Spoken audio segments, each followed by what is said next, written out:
तो भगवान की लीला है, आगे जटायु जी मिले। जटायु जी के माथे पर भगवान ने हाथ रखा, निरख राम छवि धाम मुख विगत भई सब पीर, और सीता जी का संदेश उन्होंने सुनाया। भगवान बोले कुछ दिन जीवित रहो। जटायु जी बोले कि नहीं, अच्छा नहीं रह सकते जीवित, मुझे नेत्रों में रखकर प्राण ही देना चाहते हो तो वरदान मांगो।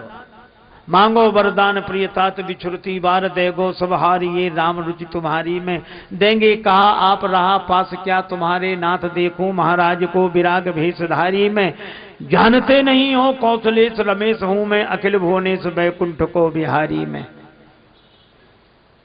जटायु जी बोले क्या दोगे? अरे बोले ये तो मेरी लीला है, पर मैं वैकुंठाधिपति हूं। जटायु जी बोले सो तो सब ठीक, लेकिन गोद ले लिया या गृद्ध को विनीत याते, प्रभु की संपत्ति को भयो हूं अधिकारी मैं। जटायु जी ने देह त्याग किया अविरण भक्ति का वरदान मांगकर, और उनकी अंतिम क्रिया भगवान करते हैं। उसके बाद भगवान को कबंध आदि राक्षस तो मिले, पर एक ऐसा राक्षस मिला जिसकी सिर ही नहीं है। दुर्वासा ने मुझे श्राप दिया। भगवान ने कहा गंधर्व सुनो, मुझे ब्राह्मणों का विरोधी सहन नहीं होता। और वहां भगवान ने ऐसी बातें कही, पूजिए विप्रशील गुणहीना शूद्र न गुणगण ज्ञान प्रवीणा। बहुत लोगों को आपत्ति होती है, पर आपत्ति की कोई बात नहीं। रामचरितमानस की कथा का मर्म समझना चाहिए। भगवान ये किसे कह रहे हैं? उस कबंध को जिसके सिर ही नहीं है। और सिर क्या है कि ब्राह्मण मुखमासीत बाहु राजन्य कृता, कहते श्लोक है। एक सज्जन हमसे बोले आपके हिंदू धर्म में, आपकी संस्कृति में शूद्रों को छूना पाप बताया, वे अछूत हैं, शूद्र अछूत हैं। हमने कहा ना, व्याख्या गलत हुई है। हमारी संस्कृति में शूद्र अछूत नहीं है। बोले इसका प्रमाण? हमने कहा जिस संस्कृति में चरण ही छुए जाते हो वहां शूद्र अछूत कैसे होंगे? शूद्र चरण है, या चरण ही छुए जाते हो और सिर रखा जाता है चरणों में। शूद्रो पदो भी जायते। समाज में तो ये चार वर्ण हैं, लेकिन भगवान ने शरीर में ये चारों वर्ण किए हैं। ये सिर ब्राह्मण का रूप है, सारा ज्ञान इसी को है। हाथ क्षत्रिय हैं, सिर पे लाठी मारे तो हाथ, पीठ पर लाठी मारे तो हाथ, चरणों पर तो हाथ, ये क्षत्रिय। और उधर वैसे गुप्त है, ये गुप्ता जी, इनकी फैक्ट्री चलती रहती भीतर ही भीतर, और इनसे तीनों को शक्ति मिलती है, सिर को, हाथों को, चरणों को। और चरण शूद्र हैं जो तीनों वर्णों का भार उठाकर चाहे जहां चल देते हैं। यही चारों वर्ण हैं। अब यह मुख्य हैं, और इसके आधार पर समाज में भी चार वर्ण विभाजित हुए। लेकिन हमारे यहां इस तरह का नहीं है कि एक दूसरे के हम विरोधी हों। मैं आपसे पूछता हूं, चार वर्ण अगर शरीर हैं तो आप चरणों को काट देंगे तो आप चलेंगे? एक जगह बैठे बैठे चाहे जितनी अपनी महिमा गाते रहो, पर चरणों के बिना आपकी गति नहीं होगी। मैं भी कहता हूं हम लोग कितने विरोध करके अपनी महिमा प्रगटाते रहें, लेकिन हमारी कोई गति नहीं होगी। हम जहां हैं वहीं के वहीं पड़े रहेंगे, पुरानी बातें करते रहेंगे और कुछ नहीं कर सकेंगे। लेकिन चरण हो चले तो, लेकिन दिमाग ना हो, दोनों जरूरी हैं। इसलिए मैं कहता हूं कि हमारे चारों वर्ण वंदनीय हैं और चारों वर्ण पूजनीय हैं। लेकिन ब्राह्मण की जो बात कही वो इसलिए कही, ज्ञान का सम्मान है वो। मान लो ईंटें सब समान हैं, मंदिर में लगी हुई हैं, लेकिन जो ईंटें मंदिर की ड्योढ़ी पर लग गई हैं, सिर तो वहीं टेकना पड़ता है, उससे क्या अंतर पड़ता है? इसलिए भगवान ने ऐसे आदमी को जो सिर ही नहीं रखना चाहता, समाज में ब्राह्मण को रहने ही न देना चाहे, तब भगवान ने कहा मोहिन स्वाहाय ब्रह्म कुलद्रोही। लेकिन तुलसीदास जी का समन्वय और समानता देखो। कबंध को गति देने के बाद भगवान गए कहां? ताहे दे गति राम उदारा, शबरी के आश्रम पग धारा। भगवान शबरी माता के आश्रम में गए और यहां कह रहे थे मोहि न सुहाए ब्रह्म कुलद्रोही, और शबरी माता से कहा, कहे रघुपति सुनो भामिनी बाता, मानो एक भगति कर नाता। मैं एक भक्ति के नाते को ही स्वीकार करता हूं और किसी नाते को नहीं। और इसीलिए मुझे लगता है कि हमारे यहां तीन हैं, धर्म, भक्ति और ज्ञान। हमारे पुराने महात्मा कहते थे, बाल का आदि, अयोध्या का मध्य, उत्तर का अंत, जो समझे सो पूरा संत। और मुझे लगता है इन तीनों में रामचरितमानस के 3 महिमामय सूत्र हैं। बालकांड के आदि में धर्म, प्रताप भानु के प्रसंग में ब्राह्मणों के ढंग से नहीं चला, ब्राह्मणों को अपने ढंग से चलाना चाहा, रावणत्व को प्राप्त हुआ।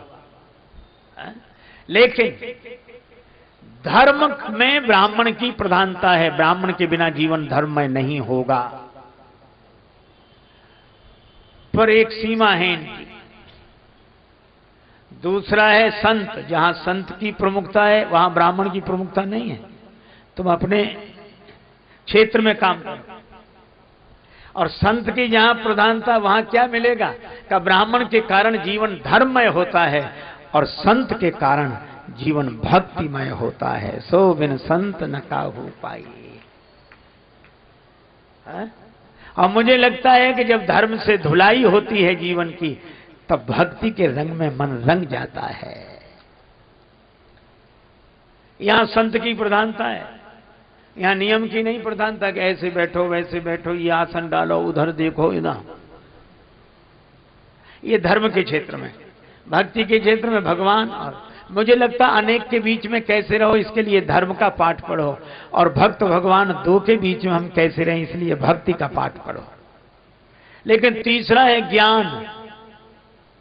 वहां न संत की चलती है न ब्राह्मण की, वहां गुरु की, बिन गुरु होए की ज्ञान। इसलिए अयोध्या कांड के मध्य में भरत जी हैं संत, संत के कारण भक्ति मिली, भगवान मिले। और उत्तर कांड के अंत में कागभूषुंडी प्रसंग में गुरु की महिमा है, गुरु का अपमान किया। तो ये तीनों चीजें जीवन में हो जाएं, हम ये तो देखें कि हम बात किसकी कर रहे हैं, धर्म की कर रहे हैं कि भक्ति की कर रहे हैं कि ज्ञान की कर रहे हैं। भाई अलग अलग जिले की है, अलग अलग जिले के बड़े शहर का अलग अलग स्वरूप होगा। तो धर्म का अलग स्वरूप है, भक्ति का अलग स्वरूप है, ज्ञान का अलग स्वरूप है, लेकिन इन तीनों की जरूरत है, तीनों की आवश्यकता है। तो मैं आपसे चर्चा कर रहा था कि भगवान धर्म का उपदेश करते हैं कबंध को, और भक्ति की महिमा बताते हैं शबरी माता को, और ज्ञान का उपदेश करते हैं दशरथ जी को। रावण के मरने पर जब दशरथ जी आए, रघुपति प्रथम प्रेम अनुमाना, चितय पितय दीन दृढ़ ज्ञाना। तो इन सब की आवश्यकता है, कौन कहां कैसे है यह देखना चाहिए। भगवान शबरी माता के यहां आए, और शबरी के बेरों का बड़ा वर्णन है। यद्यप मानस में कंदमूल फल सुरस अति, तो भगवान कहते हैं बेर जनी लावो, बेर बेर जनी लावो, बेर बेर जनी लावो, बेर लावो कहें बेर बेर। भगवान बेर मांगते हैं। आयुर्वेद कहता है धात्री फलम सदा पथ्यम कुपथ्यम बदनी फलम। ये बेर कुपथ्य है, पर कोई प्रेम के कारण दे तो भगवान कुपथ्य भी स्वीकार कर लेते हैं। जय जयकार हुई।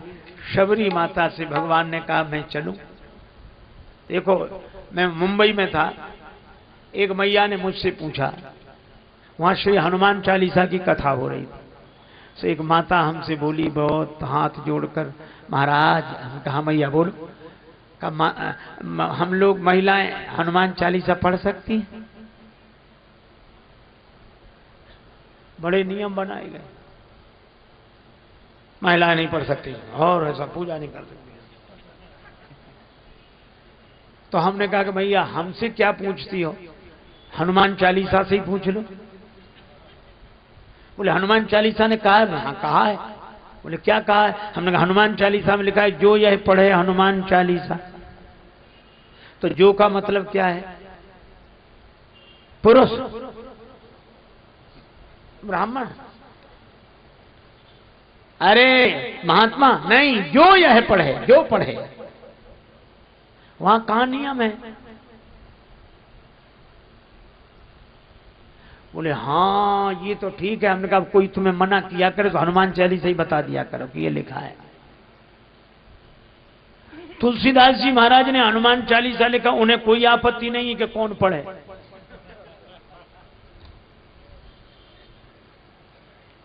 और आपत्ति उन्हें है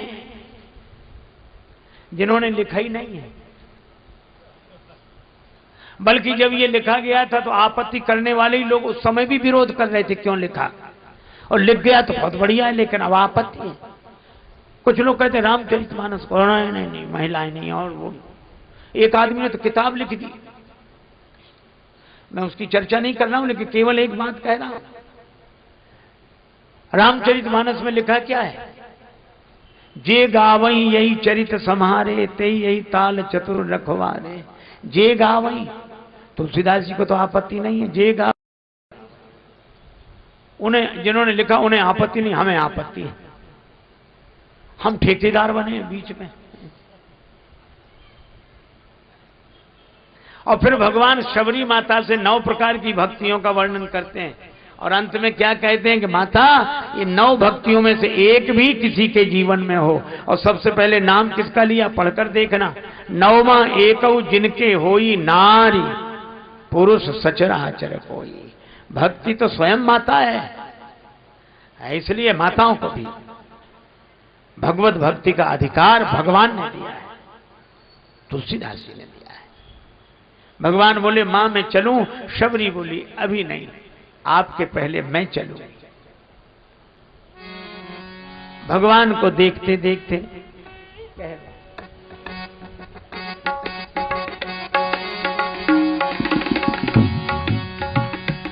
तजी जोग पावक दे, हरिपद लीन भई जहाँ नहीं फिरे।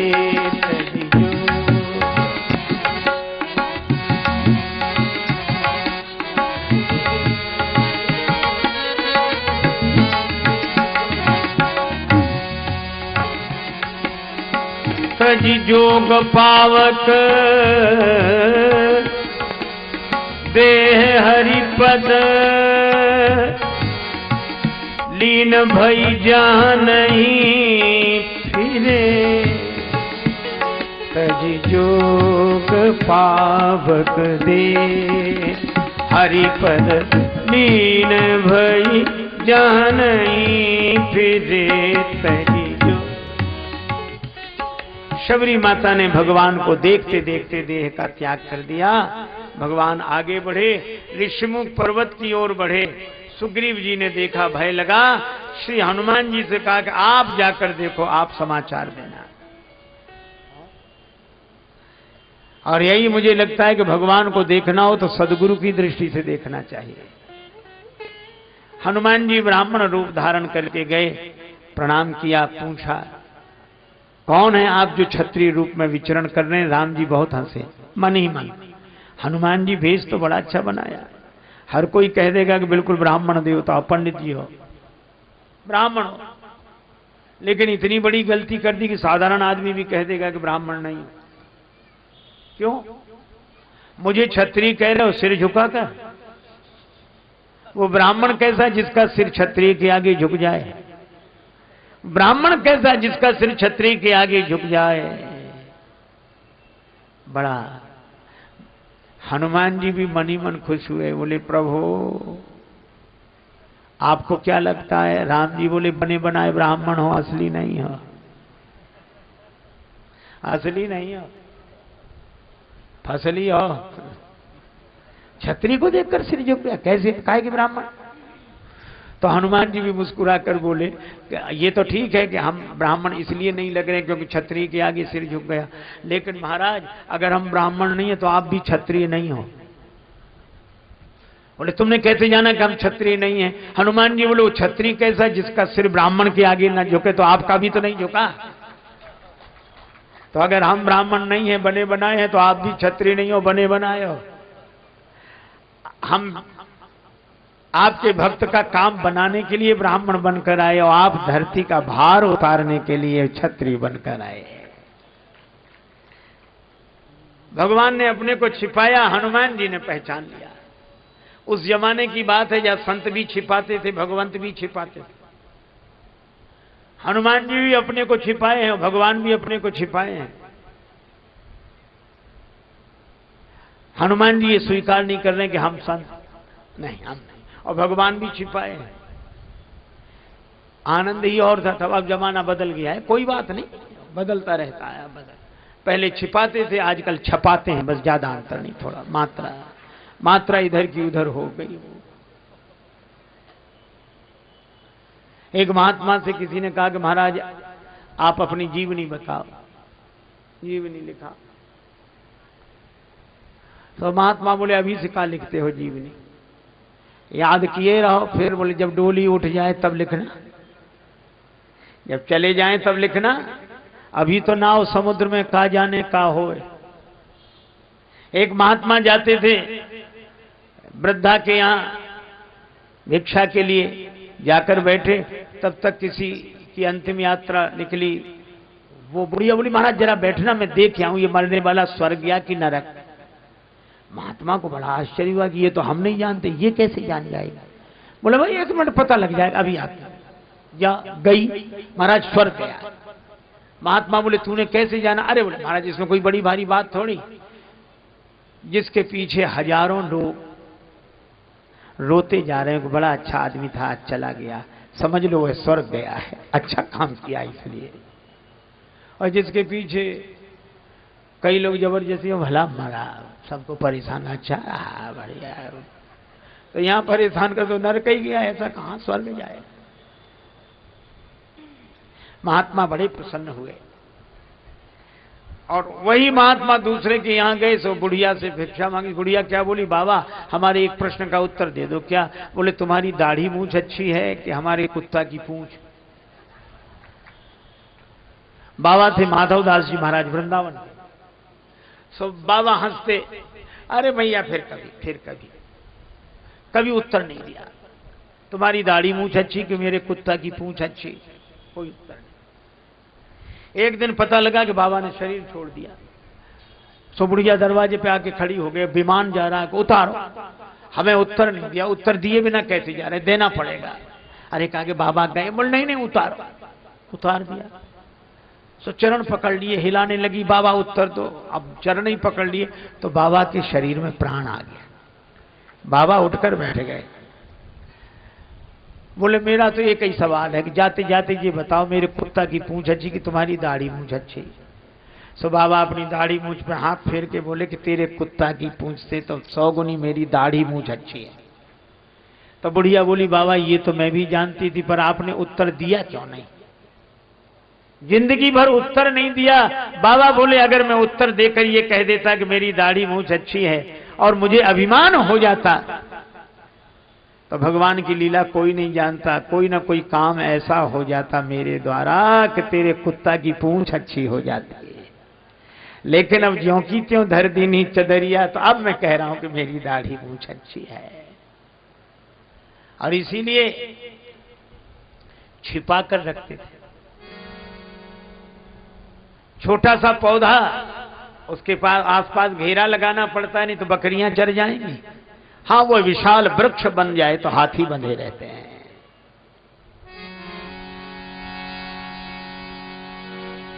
भगवान ने अपने को छिपाया, हनुमान जी ने चरण पकड़ लिए। कैसे पहचाना? बातचीत से नहीं। फिर आपको देखा तो लगा कहीं देखा है, कहां? हृदय में। तो सिर झुकाकर हृदय में बैठे राम जी को देखता था, कभी सिर उठाकर सामने खड़े राम जी को देखता था। प्रणाम का तो बहाना था, फोटो मिला रहा था। जब फोटो मिल गया तो चरणों में गिर गया। जो भीतर वही बाहर, जो बाहर वही भीतर। भगवान ने कहा कि हे ब्राह्मण देवता अपनी कथा सुनाओ। हनुमान जी बोले हमारी क्या कथा होगी, हमारी तो व्यथा है। कथा भगवान की हो सकती है, आपकी होगी। भगवान बोले तो व्यथा सुनाओ। हनुमान जी बोले व्यथा बची नहीं है। आपके दर्शन के बाद भी अगर व्यथा बची रहे तो आपके दर्शन की महिमा ही क्या है। तो किसी की व्यथा सुनाओ।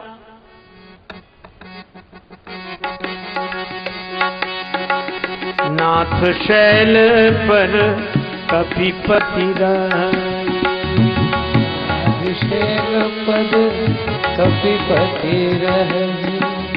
सो सुग्रीव दास तव आई। सो सुग्रीव दास तव आई। तेहि सननाथ मैत्री कीजे, दीन जाने तेहि अभय करीजे। दीन जाने तेहि अभय करीजे।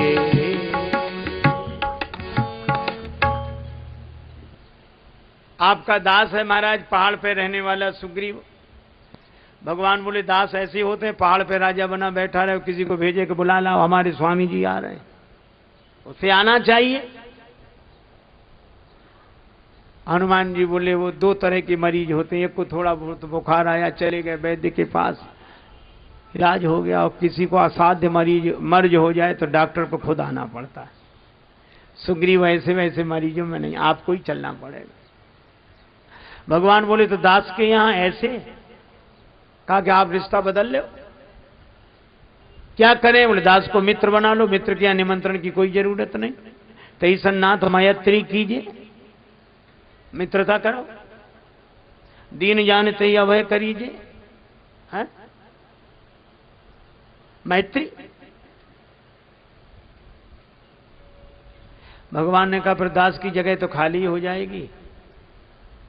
हनुमान जी बोले यही तो हम चाहते कि दास की जगह खाली हो जाए। क्यों? बोले दास की जगह दास को दे दो, सुग्रीव को मित्र बना लो।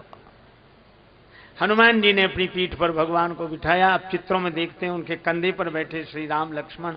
हनुमान जी उड़े, भगवान बोले बड़ा डर लगता है, एक तो तुम पवन पुत्र पहाड़ की चढ़ाई गिरोगे तो हमको भी लेकर गिरोगे।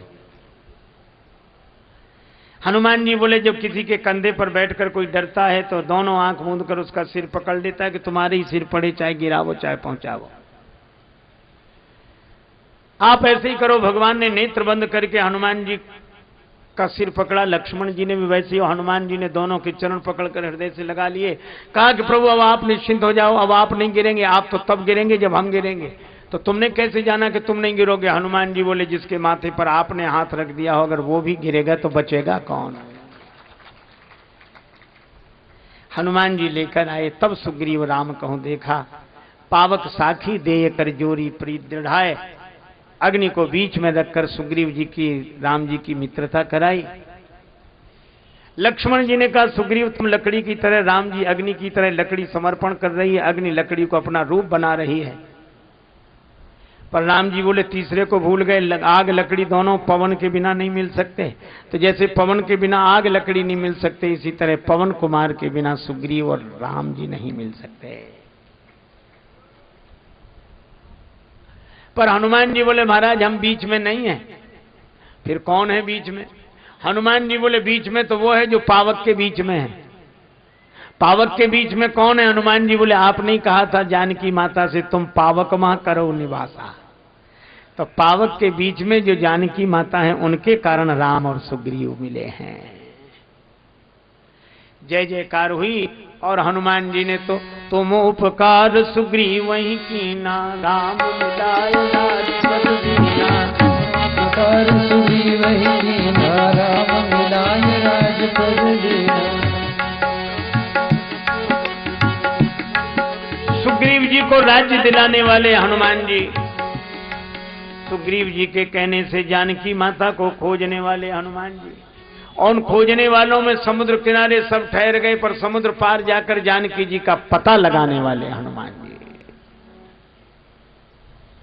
जय जय बजरंग बली श्री हनुमान जी, जय जय बजरंग बली श्री हनुमान जी, जय जय बजरंग बली हनुमान जी, जय जय बजरंग। योद्धा नहीं कोई और आपके समान जी, जय जय बजरंग बली श्री हनुमान जी, जय जय बजरंग बली श्री हनुमान जी, जय जय बजरंग।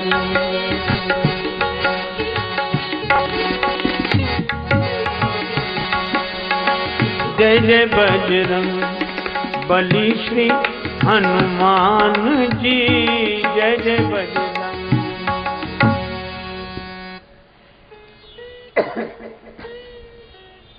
सीता जी का समाचार लाने वाले हनुमान जी, राम जी लक्ष्मण जी को लेकर जाने वाले हनुमान जी। युद्ध हुआ बड़ा भयंकर, पर सारे युद्ध में महिमा हनुमान जी की। बंधता नहीं सागर पाहन से, दल बानर भालू कहां लगी ढोते। सत योजन सिंधु तरंग तरंगित, जान के जान कोई नहीं खोते। रहते रघुवीर अधीर पुनि, बनवासी बने सिय वियोग में रोते। गढ़लंक निशंक अजय रहता, हनुमान हठी जो सहाय न होते। जय।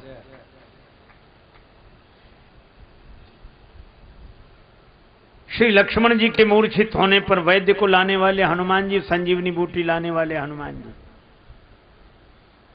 सदगुरु को लाने वाले हनुमान जी, औषधि को लाने वाले हनुमान जी। रास्ता भटक गए, जाना था लंका, पहुंच गए अयोध्या। एक सज्जन बोले हनुमान जी भी रास्ता भटक जाते हैं। हमने कहा हनुमान जी रास्ता भी भटकते हैं तो अयोध्या पहुंचते हैं। भरत जी ने बाण चला दिया, हनुमान जी राम राम कहकर गिरे। भरत जी ने बिना फल का बाण चलाया, मानो संकेत था कि बाण हमारे हाथ में, फल भगवान के हाथ में। हनुमान जी गिरे, राम राम कहकर भरत जी को लगा अपराध हो गया। प्रार्थना की, हनुमान जी की मूर्छा दूर हुई। भरत जी ने कहा मुझसे गलती हो गई थी, आप राम जी की सेवा में लगे थे, मैंने बाण मारकर आपको नीचे गिरा दिया।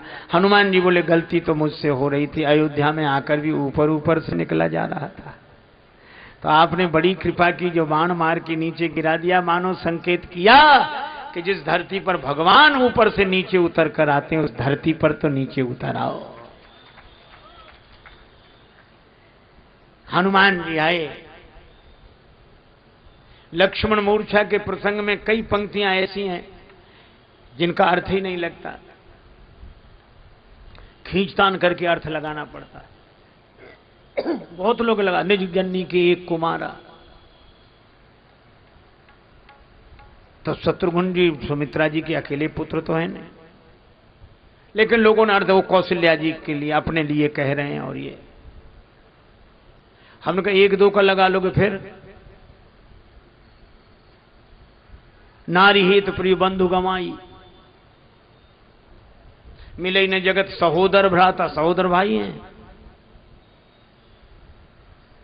कैसे कैसे अर्थ लगाओगे? अरे हमने कहा अर्थ लगाने की जरूरत नहीं है। क्यों नहीं है? आप इस प्रसंग के बाद में पढ़ो क्या लिखा है। प्रभु प्रलाप सुनि कान, विकल भये बानर निकर। प्रलाप है, विलाप नहीं। दुख की दोनों अवस्थाएं हैं, पर विलाप तब जब आदमी को होश रहे कि मैं क्या कह रहा हूं, और प्रलाप तब जब दुख की इतनी अति हो जाए कि होश ही न रहे कि क्या कह रहा हूं। भगवान के दुख की वह दशा है कि विलाप नहीं, प्रभु प्रलाप सुनि कान, और प्रलाप तो अनर्गल होता ही है। विकल भये बानर निकर, आए गए हनुमान, जिम करुणा महावीर रस। वैद्य ने उपाय किया, लक्ष्मण जी की मूर्छा दूर हुई। भगवान ने हृदय से लगाया, लक्ष्मण मेघनाद ये बाण तो विभीषण जी पर मार रहा था, तुम क्यों आगे हो गए? विभीषण जी से तुम्हारे विचार नहीं मिलते? प्रभु आप ठीक कहते हैं, मुझे विभीषण जी से लेना देना नहीं था। फिर जब विभीषण शरण में आए थे तो आपने कहा था, जो सभीत आवा सरनाई, रखियों ताही प्राण की नाई। तो मुझे लगा कि विभीषण जी आपके प्राण की तरह। और मेघनाद ने जब बाण का प्रहार किया तो मुझे लगा कि भगवान के प्राण पर बाण का प्रहार हो रहा है, और आपके प्राण पर बाण का प्रहार हो, ये लक्ष्मण कैसे सहन कर सकता है? इसलिए मैं आ गया। भगवान ने हृदय से लगा लिया। फिर भगवान कुंभकर्ण को मारने गए। इसका अर्थ यह है कि काम मेघनाद है, काम तब मिटेगा जब ज्ञान के द्वारा देहाभिमान मिटे। देहाभिमान का कुंभकर्ण मिटा, तब लक्ष्मण जी के द्वारा मेघनाद मरा। और अंत में राम जी रावण का वध करते हैं। रावण ने जिंदगी भर राम नहीं कहा, मौका भी आया तो नहीं कहा। कौतब सिन के बात बहोरी, लघु तापस कर बाग बिलासा, अंगद जी से कहा तो प्रभु नारी विरय बलहीना, नाम नहीं लिया। शंकर जी भी सोचते थे कि अच्छा चेला मिला, मंत्र याद नहीं है इसे, लेकिन जिंदगी भर तो नहीं लिया। भगवान का अंतिम बाण लगा तो डोली भूमि गिरत 10 कंधर। और क्या बोला रावण, कहा राम रण हथों पचारी, राम कहा। शिव जी बोले कि चलो चेले ने दीक्षा सफल तो कर दी। हमारे यहां कहा गया है कि जीवन में अगर कोई कुछ न कर पाए, अंत में राम कह ले तो उसका उद्धार हो जाता है। कई लोग खिल्ली उड़ाते हैं इस बात की, क्या कहते मालूम ये बेकार की बात है, मन को लुभाने की बातें हैं, कुछ नहीं होता ऐसा। जिंदगी भर पाप करो, अंत में राम कह लो तो कल्याण हो जाए ना, झूठी बातें। और जो झूठ नहीं कहते वो भी लिखा है, लेकिन चलो ठीक है भाई, इस नाम से किसी तरह आदमी लग जाता है कोई। लेकिन मैं आपसे कहता हूं कि मैं दावे के साथ प्रतिज्ञा पूर्वक कहता हूं, ये बात 100% से भी अधिक सत्य है। कैसे? बोले ये कैसे कहते हैं आपके एक बार राम कहने से कल्याण हो जाएगा? हमने कहा हम तुमसे पूछते हैं, जरा हमें एक बात बताओ। बोले क्या? हमने कहा विद्यार्थी साल भर ना पढ़े, गैर हाजिर रहे, और अंत में परीक्षा देते समय बगल वाले की सही नकल करके लिख दे कॉपी में, तो पास माना जाएगा कि फेल? तो जब अंत में परीक्षा के दिन सही लिखने वाला पास हो जाता है, तो अगर अंत में सही नाम लेने वाला का उद्धार हो जाए तो कौन सा आश्चर्य है। इसलिए पर हमारी बुद्धि उल्टी, हम अर्थ ही अलग लगाते हैं। एक सज्जन हमसे बोले कि युधिष्ठिर जी को आप धर्मराज कहते? हमने कहा वो धर्मराज हैं। अरे बोले काहे के धर्मराज, अच्छे आदमी भी नहीं है। हमने कहा क्यों? जुआ खेल गए, पत्नी को दांव पे लगा दिया, ये धर्मराज के लक्षण है? धर्मात्मा भी नहीं, बेकार। हमने उनसे कहा एक बात बताओ, कोई विद्यार्थी परीक्षा दे रहा हो, 100 नंबर का पर्चा हो, और उसमें उसके 75 नंबर आ जाए, 25 ना आए, तो पास माना जाएगा कि फेल? बोले पास माना जाएगा। हमने क्यों, 25 तो नहीं आए? अरे बोले नहीं, अधिक तो है उसके, 75 बहुत है, अच्छे नंबरों से पास है वो। तो हमने कहा कि इसी तरह युधिष्ठिर जी धर्मराज हैं। बोले कैसे? हमने कहा जो जुआ खेल गए, जो तुम्हें बात ठीक नहीं, उतने नंबर काट लो, उतने नंबर काट के देखो जिंदगी कैसी है। बड़े बड़े महापुरुषों में भी दोष देखते हो, एक दोष पे, वो विश्वामित्र ऐसे, वो ऐसे, वो उनके द्वारा ऐसे हो गया, वो इनके। अरे वो इन महापुरुषों की कृपा है कि अपनी जीवनी को प्रकट करके लिखा, और आप हल्दी की गांठ पे पंसारी की दुकान खोलते, एक जरा सी गलती पे 1 लाख वर्ष की तपस्या भूल जाओगे विश्वामित्र जी के। भगवान ने उन्हें गुरु बनाया है। इसी तरह ऐसा नहीं कि हमारे ग्रंथों में ऐसे ही सब लिखा है, नहीं, एक बार भी नाम ले ले उसका उद्धार हो जाता है। रावण का हुआ उद्धार। रावण से पूछा कि जिंदगी में काहे को नहीं लिया? रावण बोला गलत आदतें थी, क्या नाम लेते, स्वभाव बदल नहीं सकता था। राम का नाम ले गलत काम करें, तो हमने कहा नाम ही नहीं लेते। लेकिन अब गलत काम करने की नहीं थी, अब राम कहकर जा रहा हूं पार। रावण का उद्धार हुआ। भगवान श्री जानकी जी को बुलाते हैं, विभीषण जी का राज्य तिलक होता है। मंदोदरी आई, डोली में बैठकर बड़ी बातें सोच रही है, पता नहीं मेरे साथ राम जी क्या व्यवहार करेंगे। लेकिन राम जी ने देखा डोली आ रही, विभीषण जी से कहा कौन का? मंदोदरी। भगवान राम उठकर खड़े हुए, मंदोदरी ने डोली का पर्दा हटाया। राम जी खड़े थे, हाथ जोड़कर प्रणाम किया, मैं माता मंदोदरी को प्रणाम करता हूं।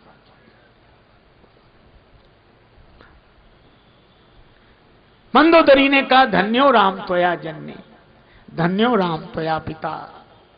राम तुम्हारी माता धन्य है, राम तुम्हारे पिता धन्य है। यह है श्री राम। विभीषण जी को राज्य दिया, कुछ भी नहीं लिया। और एक बात जो भगवान ने विभीषण जी से कही, हम लोगों के मतलब की है। हालांकि हिसाब लगा है कि इतने साल यहां रहो, फिर इतने साल बाद घर छोड़ो, फिर ऐसा करो, ये है। पर भगवान ने विभीषण जी से कहा कि तुम घर कभी मत छोड़ना, नहीं छोड़ना, करे कल्प भरी राज, तुम राज्य करना 1 कल्प तक। विभीषण जी बोले यही करते रहेंगे तो आपका भजन कब कहां कैसे करेंगे? भगवान ने कहा कोई जरूरत नहीं, करे कल्प भरी राज तुम, पर एक काम करना, राज्य करते रहना पर मोहि सुमरे हो मन माहे, मेरा स्मरण करना, पुनि मम धाम पाई हो जहां संत सब जहां है। तुम्हें वही गति मिलेगी जो संतों को गति मिलती, मेरा स्मरण करना। भगवान विमान में बैठकर विभीषण जी आदि वानर वीरों को लेकर पधारे, श्री रामेश्वरम में प्रणाम किया। संत महात्माओं के आश्रम में होते हुए विमान गंगा किनारे आया। मुझे पूजा करनी थी, जानकी माता ने कहा विमान उतार दिया गया। भगवान ने हनुमान जी को भेजा, श्री भरत बैठे, अवधि यही है अवधेश बचनों की, और अवधि यही है अवधेश पद पाने की, अवधि यही है प्रभु के अवध आने की, न आए तो अवधि है हमारे प्राण जाने की। उसी समय हनुमान जी ने आकर समाचार दिया, रिपुरण जीत सुजसुर गावत, सीता अनुज सहित प्रभु आवत। हनुमान जी की बात सुनकर भरत जी ने आंख खोली, हनुमान जी को देखा, भैया तुम कौन, इतनी सुंदर संदेश देने वाले? मैं हनुमान। भरत जी ने हृदय से लगाया और हृदय से लगाकर बोले, हनुमान क्या तुम सचमुच हनुमान हो? मैं आपने मिल चुका हूं, आपने पहचाना नहीं? नहीं नहीं, मेरे नेत्र कहते हैं कि तुम हनुमान हो, पर जब तुम्हें हृदय से लगाता हूं तो ऐसा लगता है जैसे राम जी मुझे मिल गए हों। मिले आज मोहे राम प्रीति, तुम्हारे मिलने से राम जी के मिलने का भान होता है। क्यों ना हो जास हृदय आगार बसई राम सरचाप धर। भगवान ने सोचा विमान में बैठकर बाद में चलेंगे, पहले हनुमान में बैठकर चलें, भरत से मिलन हो जाए। अयोध्या में पूरी तैयारी, माता सगुन मना रही है। भरत जी सहित कुछ लोगों ने समाचार दिया, अयोध्या के लोग उमड़कर बाहर आ गए। आकाश की ओर देख रहे हैं, 14 दिन बाद पूर्णिमा का चंद्र आता है। आज 14 वर्ष बाद अयोध्या के चंद्र श्री रामचंद्र पधार रहे हैं। सब लोग ऊपर देख रहे हैं। विमान से भगवान ने देखा, बड़ी भीड़ देखकर श्री सीता जी से कहा कितने वेश बनाएं कि सबसे मिलना हो जाए। जानकी माता बोली आप तो अमित वेश बनाओ। भगवान अमित वेश बनाते हैं और सबसे मिलना हो गया। उसके बाद भगवान उतरे, गुरुदेव के चरणों में प्रणाम किया, ब्राह्मणों के चरणों में प्रणाम किया, माताओं के चरणों में प्रणाम किया। तब तक उन्हें लगा कि उनका चरण किसी ने पकड़ लिया है। किसने? भरत ने। भरत को देखकर राम रो पड़े। राम जी ने कहा उठ भाई, तुल सका न तुझसे राम खड़ा है, तेरा पलड़ा बड़ा भूमि पर आज पड़ा है। मैं बन जाकर हंसा किंतु घर आकर रोया, और खोकर रोते लोग भरत में पाकर रोया। लोग माला पहनाना चाहते थे, नहीं पहना सके। स्वागत में कैसे पुष्पमाल पहिरावे, हम जानहु न पावे को राम को भरत हैं। राम जी मिले, कैकेयी माता के पास गए, ताहि प्रबोधि बहुत सुख दीन्हा। लोग गए गुरु जी के पास, गए राम जी को आज ही सिंहासन पर बिठा। बोले आज क्या थके मांदे आए, कल बिठा देंगे। बोले कल नहीं। क्यों? बोले पहले भी यही गड़बड़ी हुई थी, ये रात तो बीच में आनी नहीं चाहिए। ठीक है, तैयारी करो। भाइयों ने कहा प्रभु आपको स्नान करा दे। राम जी बोले मुझे नहीं, पहले मेरे सखाओं को स्नान कराओ। अरे राम राज्य का यही स्वरूप होना चाहिए। क्यों? बोले सुख सुविधा नीचे सबसे निम्न वर्ग से चले, फिर ऊपर तक जाए। ऐसा न हो कि ऊपर से चले नीचे तक आ ही ना पाए।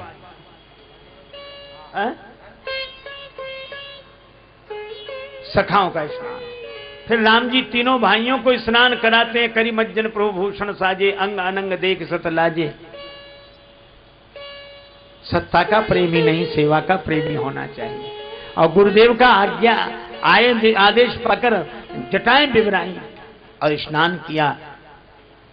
स्वावलंबन श्री सीता जी को सासू माताओं ने स्नान कराया। करी मज्जन प्रभु भूषण साजे, अंग अनंग देख सत लाजे। भगवान सिंहासनासीन हुए। श्री वशिष्ठ जी ने तिलक किया, ब्राह्मणों ने को आदेश दिया, उन्होंने तिलक किया। जय जयकार हुई। लेकिन मैं कहता हूं कि राम जी जैसा चरित्र की एक विशेषता है, एक ऐसी विशेषता है जो किसी में नहीं है। मुझे नहीं दिखाई पड़ी, शायद आपको कोई प्रमाण मिले तो बताना। राम जी के पूर्व भी अनेक महिपाल हुए जिनका के इतिहास में उल्लेख, राम जी के पूर्व भी अनेक महिपाल हुए जिनका पुराणों में उल्लेखनीय नाम है। पुराणों में अनेक राजाओं का वर्णन है और बाद में भी बादशाह, बेगम और भूप नृप हुए हैं, अनेक इतिहास में तमाम हैं।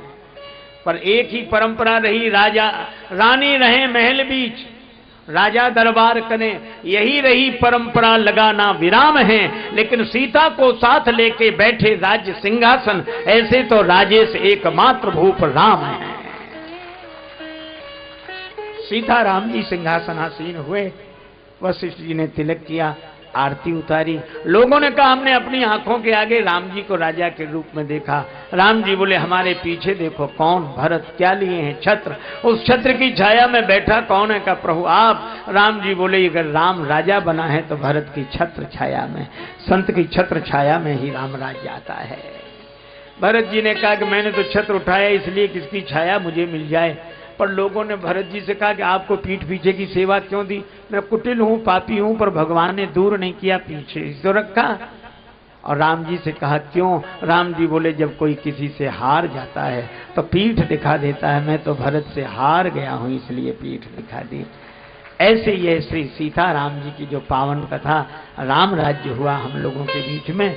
अब हमारे श्री भैरूलाल जी आपको कुछ सूचनाएं देना चाहते हैं, वो सूचनाएं सुनो, उसके बाद भगवान नाम संकीर्तन के साथ वाणी को विराम दिया जाएगा।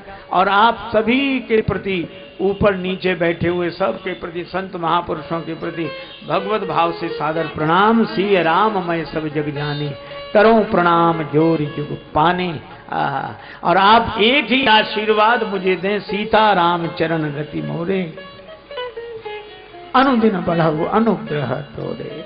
अब श्री भैरूलाल जी के द्वारा सूचनाएं। गुरुदेव भगवान की जय, संत भगवान की।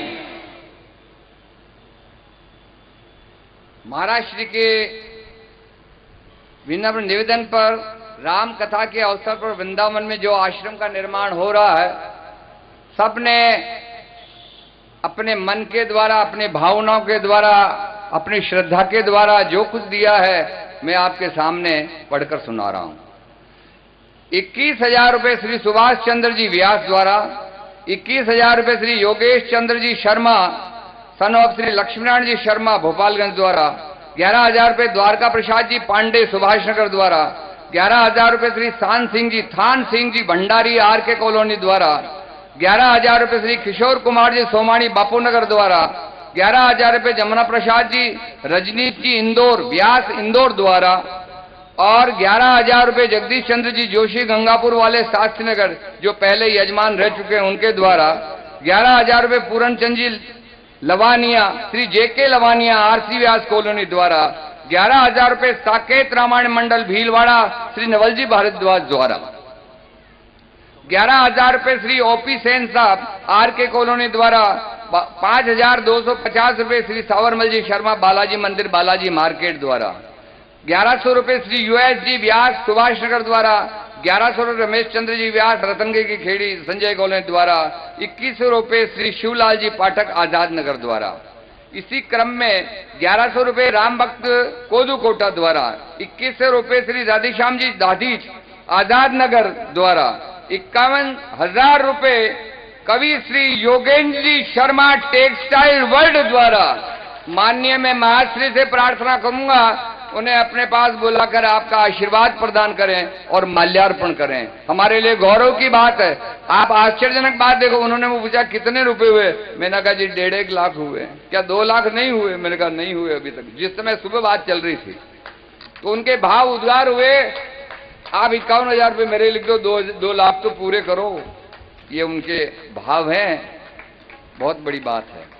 डॉक्टर सोहनलाल जी की स्मृति में संदीप दीपक पुरोहित द्वारा, 1100 रुपए श्री लक्ष्मीनारायण जी जेतलिया आरसी व्यास द्वारा, 2100 रुपए श्रीमती मधु त्रिपाठी आरसी व्यास द्वारा, एक लिफाफा गिरजाकांत जी शर्मा शास्त्री नगर द्वारा दिया गया, वो गुप्त है।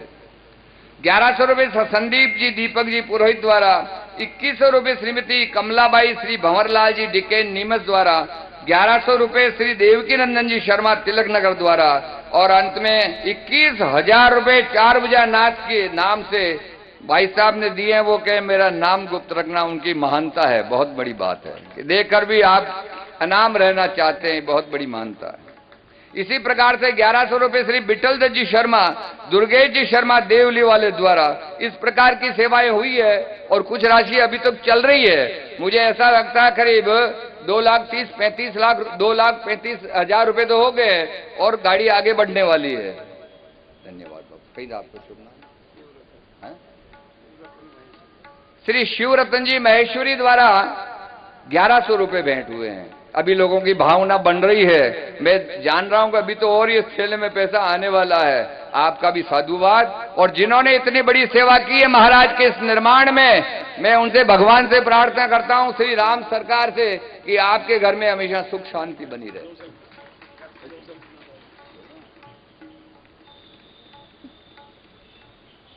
मंगलम भगवान विष्णु मंगलम गरुड़ध्वज मंगलम पुण्डरीकाक्ष मंगलाय स्तनोहरि।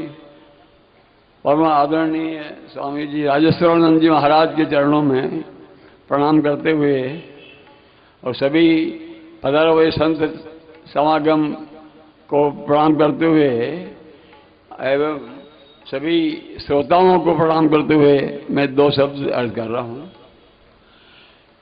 ये आयोजन भगवत कृपा से, प्रभु कृपा से, महाराज जी के आशीर्वाद से हुआ, और इसमें जिन जिन साथियों का सहयोग रहा उन सभी का मैं आभार प्रदर्शन करता हूं, और प्रभु उन्हें अपने उन्नति प्रदान करे, चरणों में रति प्रदान करे।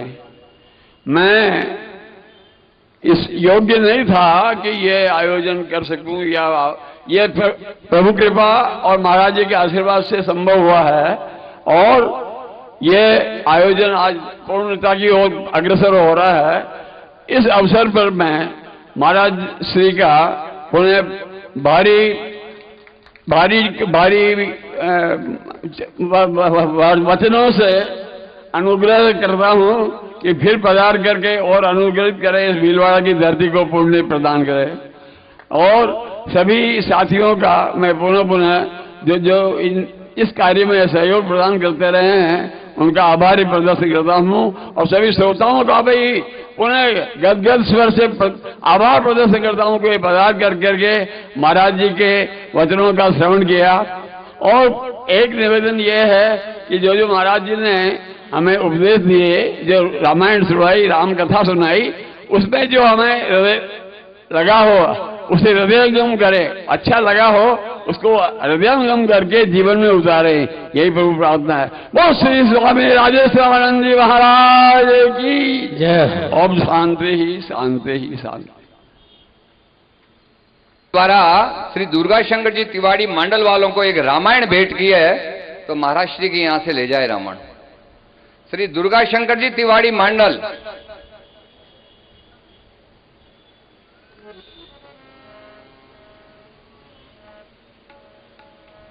जरा जल्दी पधारें, समय का ध्यान रखें ना।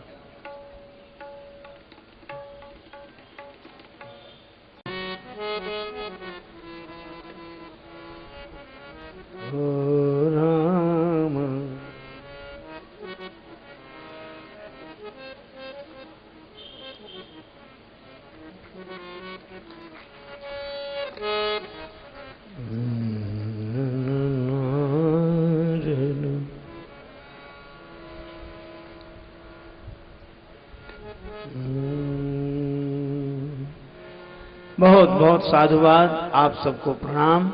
जय जय श्री सीताराम। प्रीति पूर्वक लें भगवान का नाम।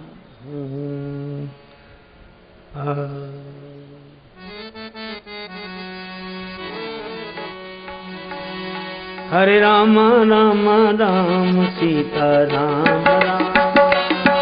हरे राम राम राम सीता राम राम राम। हरे राम राम राम सीता राम राम राम। हरे राम राम राम सीता राम राम राम।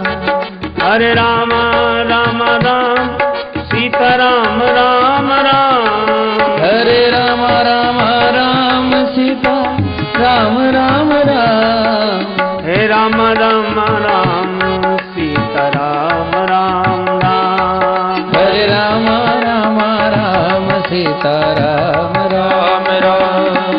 हरे राम राम राम सीता राम राम राम। हरे राम राम राम सीता राम राम राम।